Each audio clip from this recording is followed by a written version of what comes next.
Bienvenidos. Como conocen, Verbum es la fuente de información que todas las semanas analiza los temas internacionales y domésticos que nos ocupan.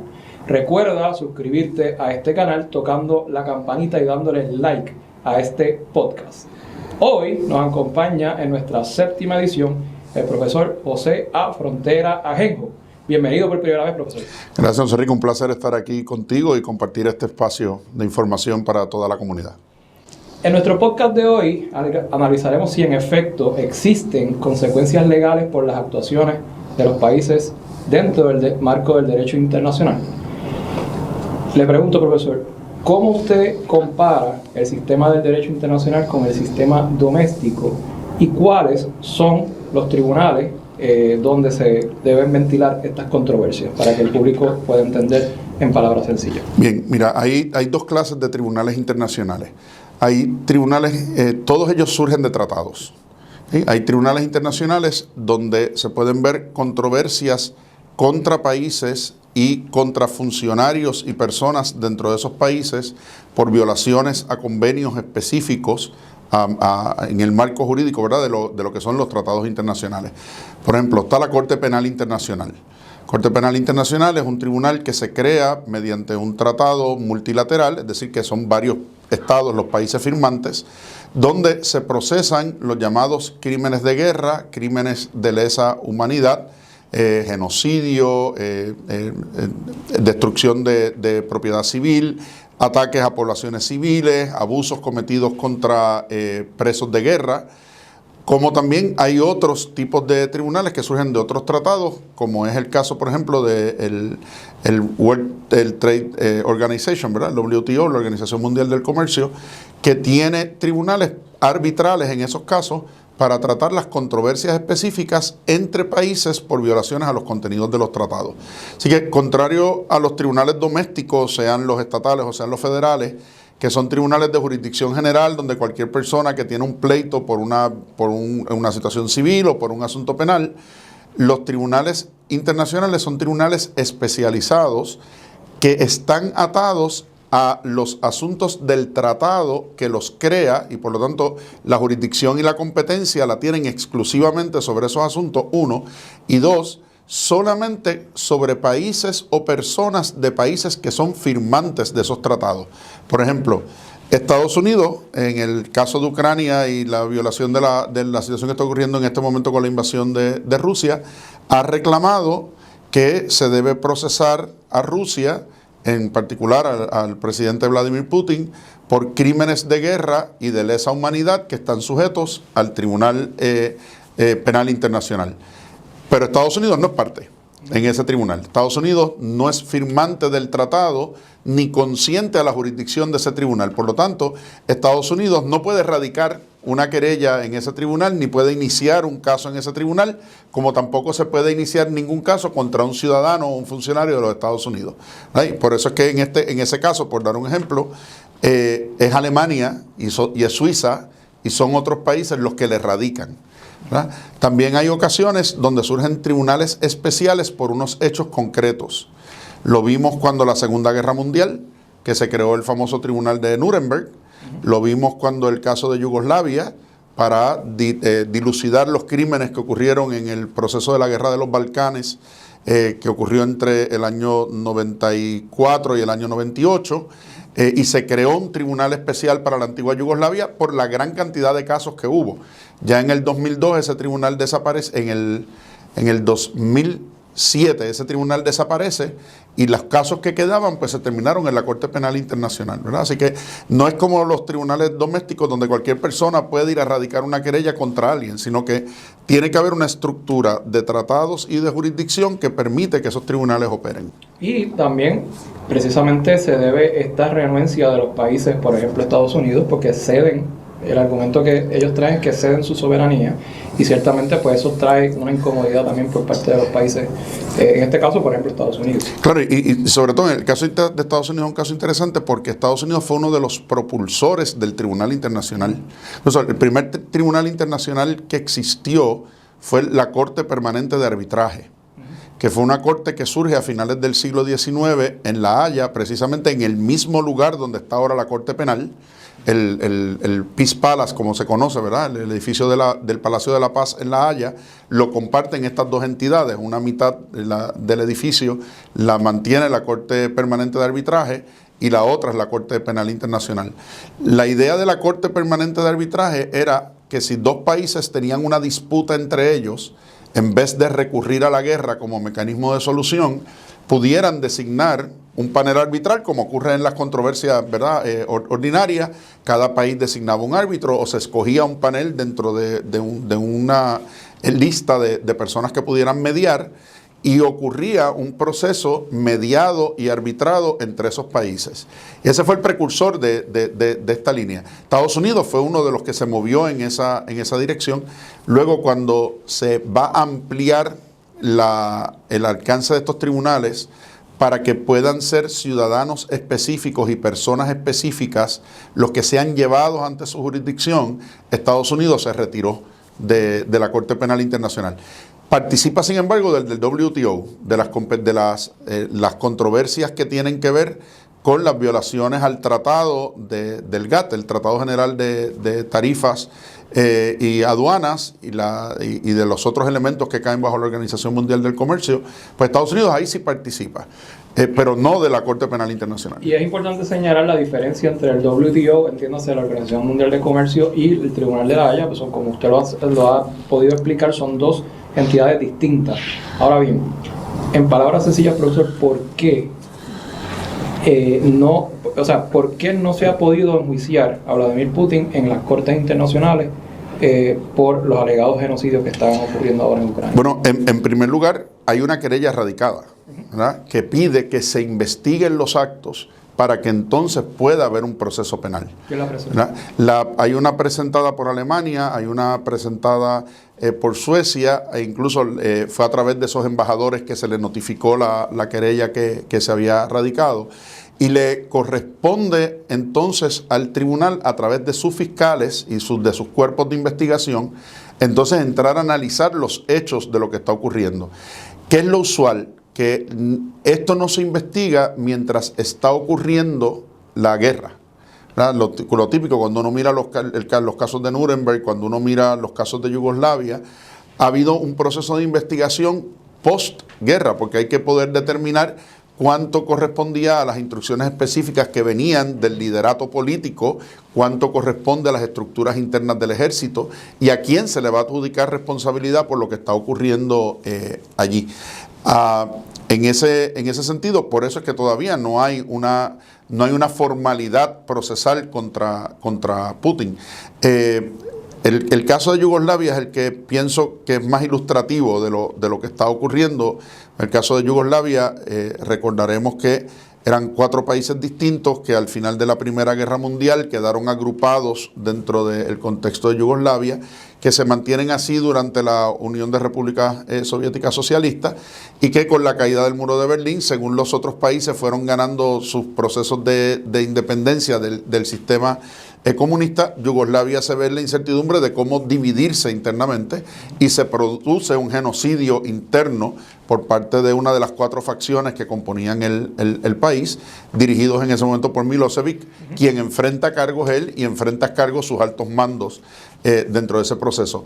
Pero todos esos procesos se vieron 4 o 5 años después de que había concluido la guerra de los Balcanes. Y ya Yugoslavia no existe. Y ya Yugoslavia no existía en ese momento y no existe tampoco, ¿verdad?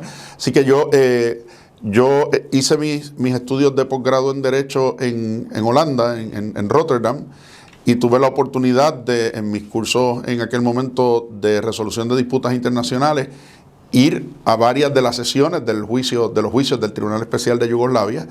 Me senté particularmente 2 veces en el proceso contra el segundo de Milosevic.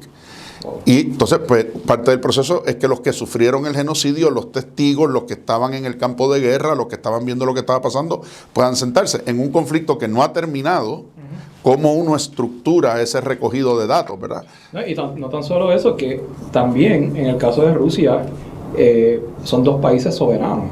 Claro. En el caso de Yugoslavia, pues, porque como usted explicó, eran varios sectores. Y era un asunto interno dentro del mismo país. Correcto. que al romperse y desaparecer la jurisdicción de un solo país, pues entonces entra la jurisdicción internacional, ¿verdad?, como un sustituto, que fue parte de los acuerdos que se hicieron para poner fin a la guerra de los Balcanes. Que ese no es el caso.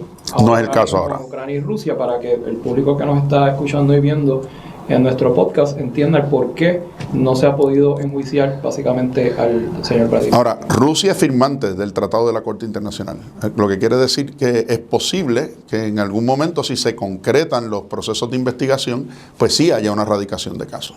De otra parte, profesor, en Latinoamérica, por primera vez la Corte Penal Internacional anunció la apertura de una investigación al gobierno de Nicolás Maduro en Venezuela. ¿Cuál es el alcance de este, verdad, que ya nos ha explicado, de este tribunal, pero en este lado del hemisferio, entonces en América?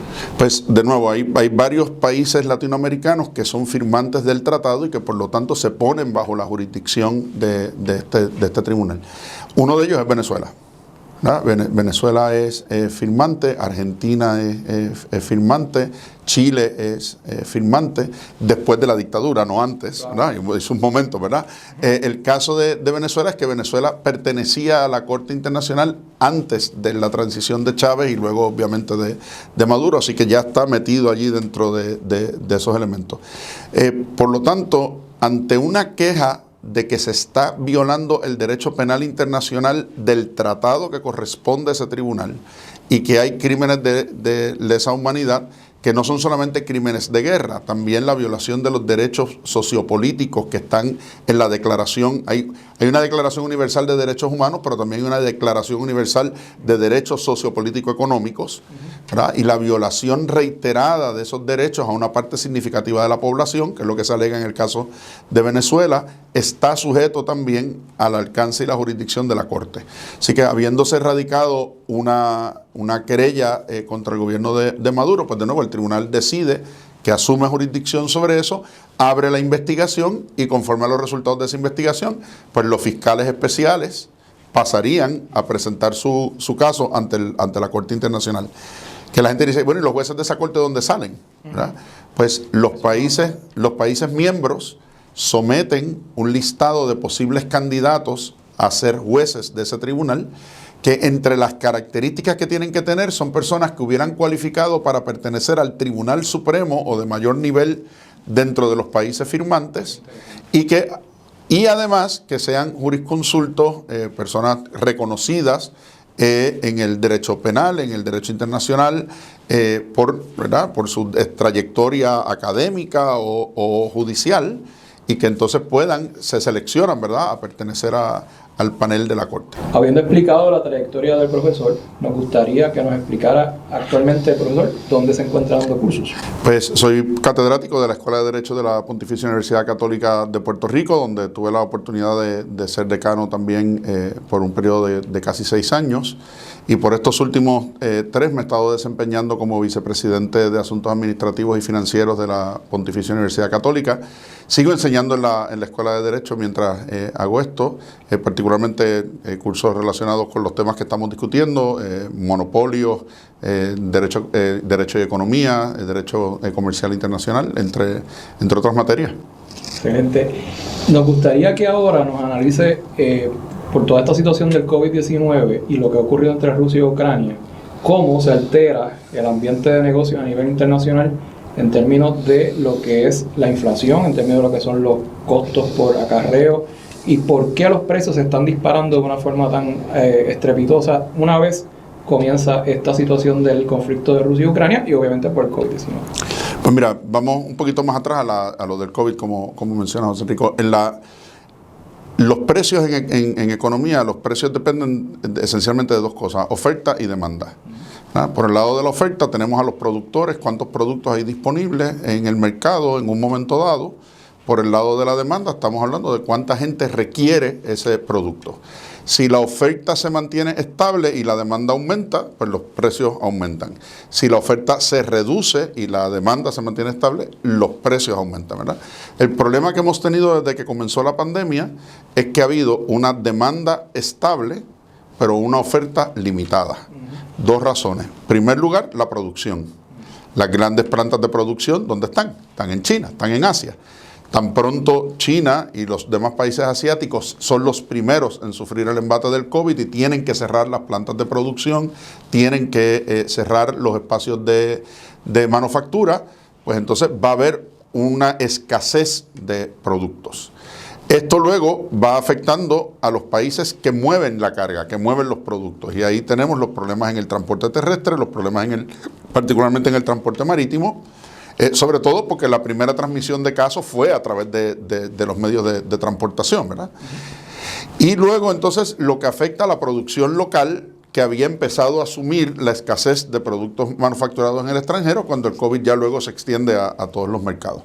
Así que la primera crisis la tenemos en el sector productivo y luego en el sector de distribución. De la misma forma, tenemos ahora, se suma la crisis de Rusia y Ucrania, que afecta unos mercados muy particulares que son de materia prima esencialmente. Ucrania está entre los primeros 10 países de todo el mundo en la producción de granos, en la producción de aceites, en la producción de sobre todo aceites vegetales que dependen de esos granos, y es una fuente importante de minerales, de gas y de petróleo. Obviamente no en la magnitud de Rusia, pero Rusia, al estar envuelto en este conflicto, pues lo que transfería a Europa, que se le ha enfrentado apoyando a Ucrania en el conflicto, o lo que está destinando al esfuerzo de guerra y por lo tanto lo está sacando de los mercados internacionales, empieza a provocar escasez en mercados primarios. A su vez, por ejemplo, cuando hablamos de mercado primario, supongamos el maíz. Vamos a usar el maíz, por ejemplo, porque es una experiencia que ya vivimos en los 90 cuando los biocombustibles.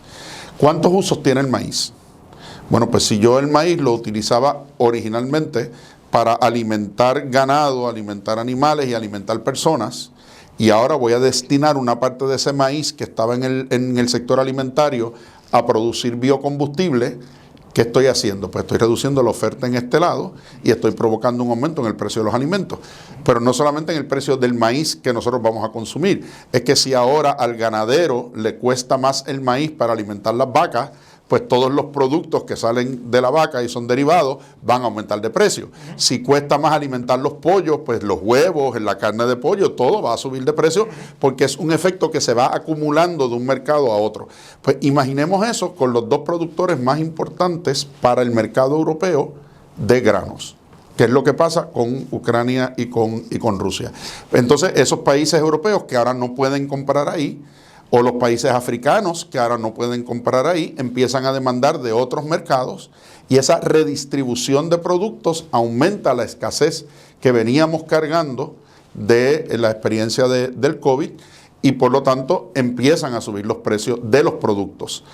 A su vez, el efecto en el gas, el efecto en el petróleo, pues implica una subida en eso, que la vemos no solamente nosotros en la gasolina cuando vamos a echar para nuestros carros y nuestros otros vehículos o enseres, sino también en los costos del transporte, los barcos, los aviones, en el consumo de esos mismos elementos. Bueno, pues ahí las reservas del mundo se están empezando a utilizar, ¿verdad? Fue interesante cómo Biden autorizó el uso de la reserva de emergencia de los Estados Unidos para tratar de bajar el costo, porque bueno, pues porque entonces voy a inyectar al mercado lo que tenía reservado y con eso trato de paliar un poco la escasez de oferta y que el precio se modere.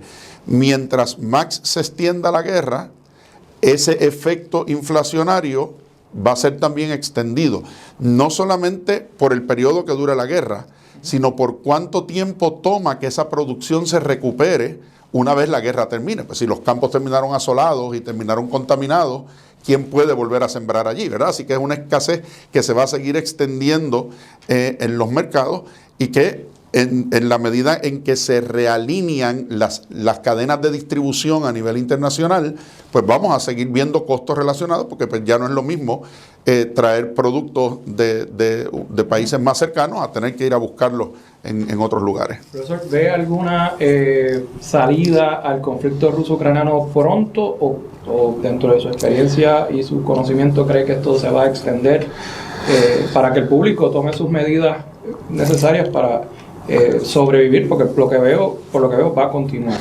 Esta semana, precisamente hoy, cuando estamos grabando este espacio, han salido varias noticias que tienen que ver, uno, con la visita ayer del secretario de Defensa de los Estados Unidos a Ucrania, de la cual también participó el ministro de Defensa inglés, que han comprometido más apoyo, incluso el gobierno de Biden ha anunciado 700 millones más en equipo y armamento a beneficio de Ucrania. Inglaterra ya ha empezado a entregar equipo antiaéreo a Ucrania, y esta misma mañana volvía una vez más Putin a reiterar su amenaza nuclear, ¿verdad? Así que yo creo que ha llegado un punto climático en el conflicto, que de lo que surja de las distintas ofertas de mediación que hay, ¿verdad? El presidente Erdogan de Turquía hizo una oferta de mediación también. Polonia y Alemania han estado tratando de avanzar una oferta de mediación, particularmente Polonia, que es el que más ha sufrido el embate de los refugiados. Alemania, por los riesgos que implica, sobre todo la dependencia que tiene Alemania y el resto de Europa del gas natural de Rusia para los sistemas de calefacción y energéticos de la región, ¿verdad? Así que hay unos países que tienen un interés en avanzar un resultado pronto a todo esto. Pero yo pienso que esto no es cuestión de 2 semanas, no es cuestión de un mes, esto puede quizás conllevar algunos meses adicionales. Y una vez termine eso, ¿cómo se estabiliza la región, verdad? Pues como te decía, puede haber un efecto extendido, aun cuando termine el conflicto, puede haber un efecto extendido, que no me sorprendería que estemos hablando de finales del verano en términos de eso. Okay. Le pregunto, ya ubicándonos en el hemisferio americano, entre Estados Unidos y Puerto Rico, son muchas las opiniones a favor y en contra de la ley de cabotaje del año 1920. Estas proveen una serie, como sabemos, de códigos relacionados con la navegación en las costas de Estados Unidos. Entre los movimientos que limitan la movilidad marítima y comercial con Puerto Rico se encuentra el que un barco, que ahora no puede detenerse en la isla para continuar a los Estados Unidos. De igual manera, no puede detenerse en Florida y continuar hacia Nueva York. En caso de, por ejemplo, la situación de Puerto Rico y nuestra condición de isla, ¿cómo usted analiza el impacto de este estatuto federal entre los estados y cómo esto afecta, adicional a lo que ya hablamos del COVID-19 y del conflicto ruso-ucraniano, en cuanto a Puerto Rico, cómo se afecta en cuanto a estas leyes de cabotaje? Vamos a empezar porque Estados Unidos no es el único país que tiene leyes de cabotaje. Hay cerca de 98 países con regulaciones bastante similares a las que tiene Estados Unidos. La ley de cabotaje lo que plantea es que una vez un barco tocó un puerto americano, cualquier movimiento dentro de los Estados Unidos a partir de ahí solamente puede ser en un barco de bandera americana. Lo que quiere decir que si un barco internacional hiciera su primera parada aquí, pues de aquí no puede ir a Estados Unidos, de aquí hacia Estados Unidos tendría que ser en un barco americano. Si ese barco toca primero Estados Unidos, pues no puede venir aquí, tiene que descargar allá y aquí moverse en barcos de bandera americana. Así que la restricción principal o el efecto restrictivo principal que nosotros sufrimos es porque no hay un movimiento directo de comercio internacional con la isla. Por lo siguiente, aquí podrían llegar los barcos directamente desde el extranjero. El problema es que no se pueden ir vacíos. Si se van vacíos, ¿quién paga la diferencia en flete? ¿Verdad? Terminaríamos pagando el viaje de regreso de ese barco porque no hay mercancía que sostenga ese viaje de vuelta. Entonces, por el volumen que genera la isla, pues nos vemos obligados a tener que ir a comprar a los supermercados, yo le llamo los supermercados americanos, en el sentido de que tenemos que ir entonces a los mercados de distribución en los puertos americanos. Si hubiera la posibilidad de que se generara un volumen significativo hacia el exterior desde Puerto Rico, sería más eficiente para los barcos hacer una parada aquí, o que tuviéramos transbordo, ¿verdad? Que Puerto Rico se convirtiera en un espacio de transbordo como lo que se quería hacer con el puerto de Ponce. Ahora, hay un elemento que yo he tratado de plantear en la legislatura en varias ocasiones cuando este tema se ha tocado, y es que Puerto Rico es de las pocas jurisdicciones no estatales de los Estados Unidos, por no decir la única, que está en todos los tratados de libre comercio que los Estados Unidos tienen. Es decir, que si esos productos entraran directamente a Puerto Rico desde el extranjero, no solamente entrarían sin el efecto de las leyes de cabotaje, sino que tampoco pagarían tarifa aduanera. Y nosotros podríamos enviar de vuelta a esos países con los que hay tratado de libre comercio sin que tuviéramos que pagar la tarifa aduanera de entrada a esos países. O sea que si nosotros concentráramos una mayor productividad hacia los mercados internacionales, tendríamos una manera, en un número significativo de productos, de poderle dar la vuelta a la restricción de la ley de cabotaje. Lamentablemente, nuestra producción está diseñada para el mercado americano y para moverse a través del mercado americano. Tan es así que hay productos que se manufacturan en Puerto Rico, pero no van directo a las tiendas en Puerto Rico habiéndose manufacturado aquí. Van a Estados Unidos y allá se distribuyen y en esa distribución regresan a Puerto Rico. O sea que pagamos el viaje 2 veces. Así es, profesor. Y por dar un ejemplo, la cerveza local, que no voy a decir la marca porque sabemos cuál es, se está vendiendo ahora en Estados Unidos. ¿Cómo le buscaron la vuelta a poder venderla allá? Porque se produce en Puerto Rico. Bueno, y porque los barcos que van de allá para acá son de bandera americana.